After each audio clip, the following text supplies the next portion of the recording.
Where do you think Shedeur goes next year? If Dallas had the number 1 pick, I think he'd go there. If somebody else had the number 1 pick, I don't know. But I definitely think he warrants consideration, no question about it. And I think that, I've been on the record. I think that Mike McCarthy should go. I think that Jerry Jones should go out and hire primetime Deion Sanders as his head coach. But if you have an opportunity to make that happen, I think they should.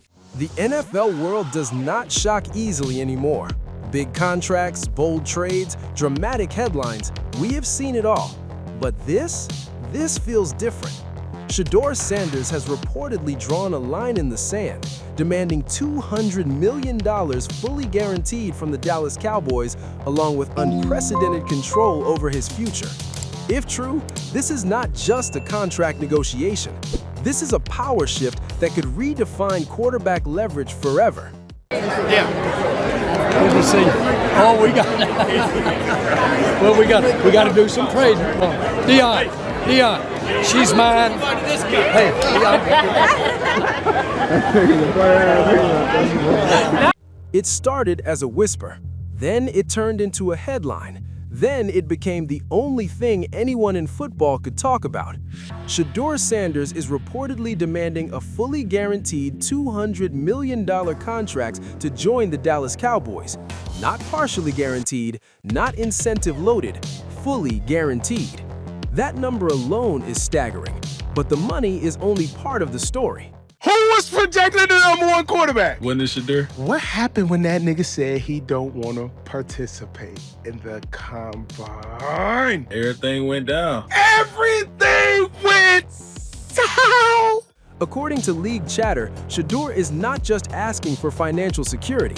He is asking for structural power. A full no-trade clause, complete injury guarantees, influence over offensive system, a voice in coaching decisions. This is not a standard quarterback negotiation.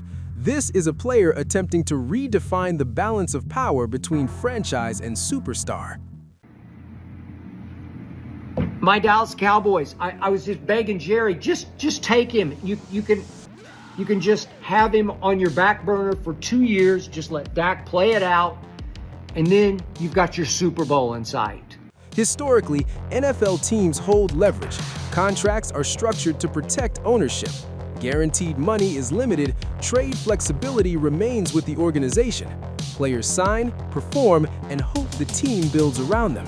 But Shedeur is flipping that script. By reportedly demanding $200 million fully locked in, he is essentially saying, if you want my prime years, you commit to me completely. No escape routes, no contract loopholes, no shifting blame if things go wrong. Because Shedeur's going to be way better than Dak ever thought about being. Shedeur has guts. Shedeur has big game, big play capability that Dak Prescott does not have. Trust me. For the Cowboys, a global brand with massive financial muscle, this is both tempting and terrifying.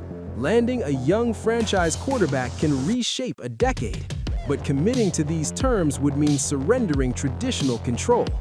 And that is why this rumor has exploded across the league. Because if Dallas even considers it, every other elite quarterback will take notes. And if they agree, the NFL contract landscape may never look the same again. Reports suggest the real drama unfolded behind closed doors at Cowboys headquarters. Early May, a scheduled meeting that was supposed to follow the usual script.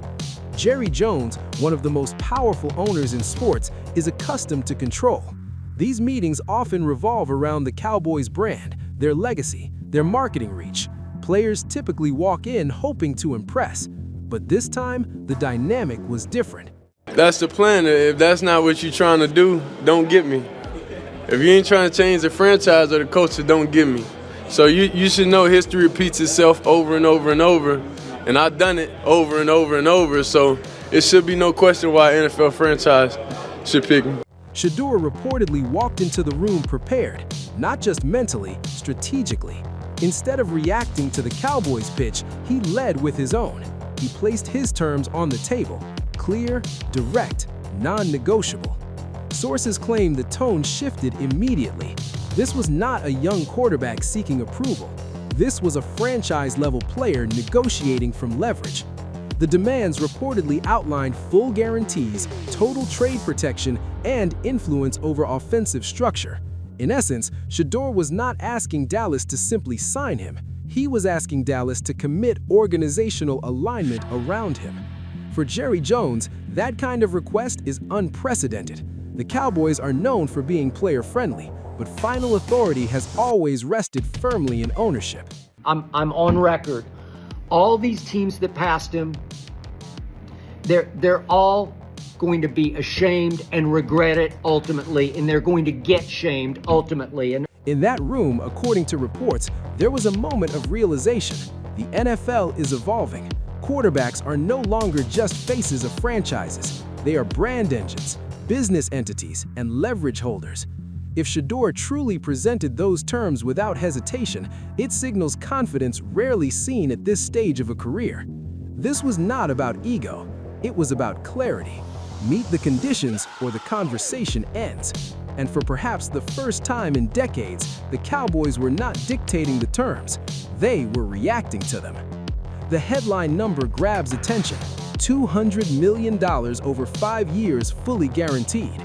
That averages $40 million per year with zero conditional protection for the team. But the deeper details are what truly stunned insiders. A full no-trade clause means Shedeur could veto any attempt to move him. No flexibility, no roster reset trades.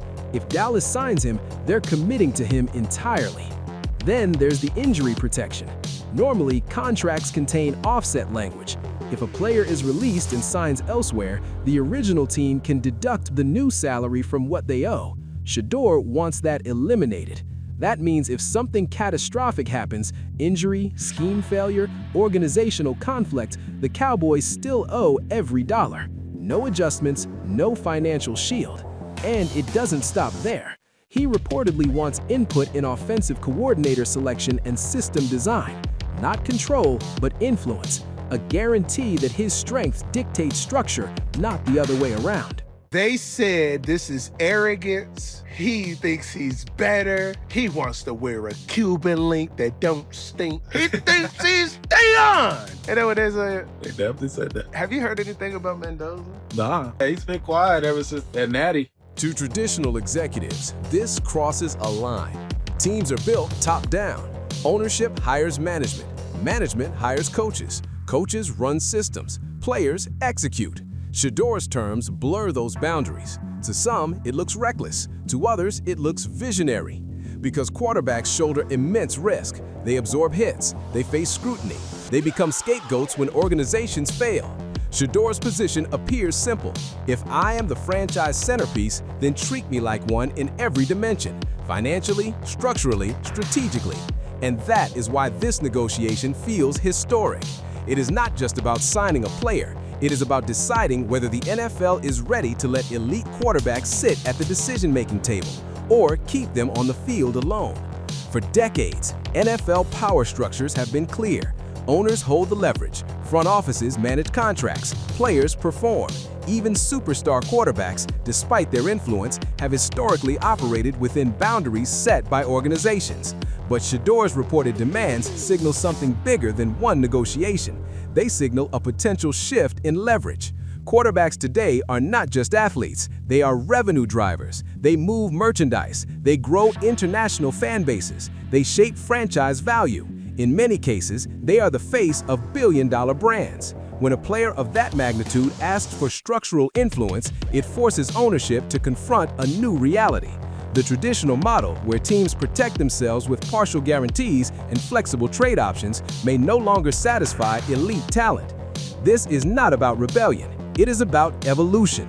If a franchise expects total commitment from a quarterback, 5 prime years, physical risk, public accountability, then that quarterback may demand total commitment in return.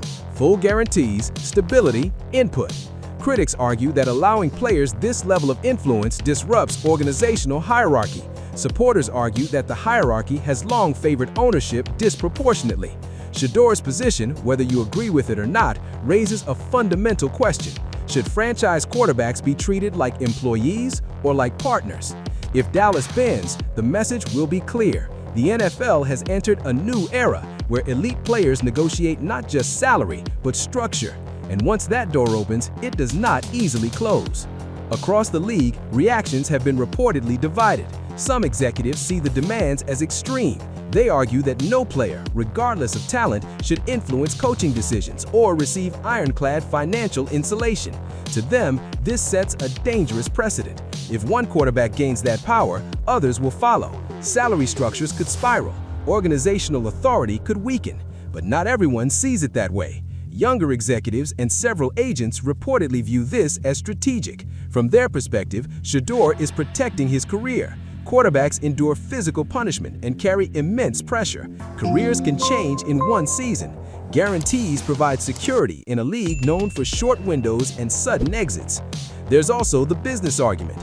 Elite quarterbacks generate enormous revenue relative to their contracts. If a player is responsible for elevating franchise valuation, stadium attendance, and brand reach, then why should he not demand a larger slice of certainty? Current players around the league are likely watching closely. If Shedeur succeeds, it becomes a blueprint. If he fails, it becomes a cautionary tale. That is why the reaction feels so intense. This is not just about Dallas, it is about the next generation of contract negotiations.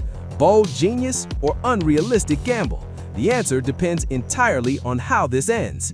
Now the pressure shifts to Jerry Jones and the Cowboys. Dallas has always embraced bold moves. The franchise thrives in the spotlight. Signing a quarterback under historic terms would dominate headlines and reinforce the Cowboys' reputation as a risk-taking organization. But bold does not mean reckless. Committing $200 million fully guaranteed removes traditional safety nets. If performance dips or injuries strike, the financial burden remains. Ownership must weigh long-term flexibility against immediate impact. There's also locker room dynamics to consider. Granting one player significant influence could alter internal culture. How would veterans respond? How would coaches operate knowing a quarterback holds structural input? On the other hand, walking away carries its own risk. If Shedeur signs elsewhere under similar terms and succeeds, Dallas may be viewed as the franchise that hesitated during a generational shift. This is more than just a contract negotiation. It is a defining crossroads for the Dallas Cowboys and potentially for the entire NFL. Dallas now faces a critical decision: protect tradition and maintain the long-standing structure where ownership holds full control, or step into a new era where franchise quarterbacks demand real influence and security. Whatever path they choose will send a powerful message across the league. If they agree to Shedeur's terms, it signals that elite quarterbacks are no longer just players, they are partners in shaping the organization. If they refuse, it reinforces the traditional power structure that has defined the NFL for decades. This decision goes far beyond one player or one team. It could reshape how future contracts are structured, how leverage is balanced, and how much control star quarterbacks truly have. One meeting, one negotiation, one final decision that could permanently redefine quarterback power in the NFL.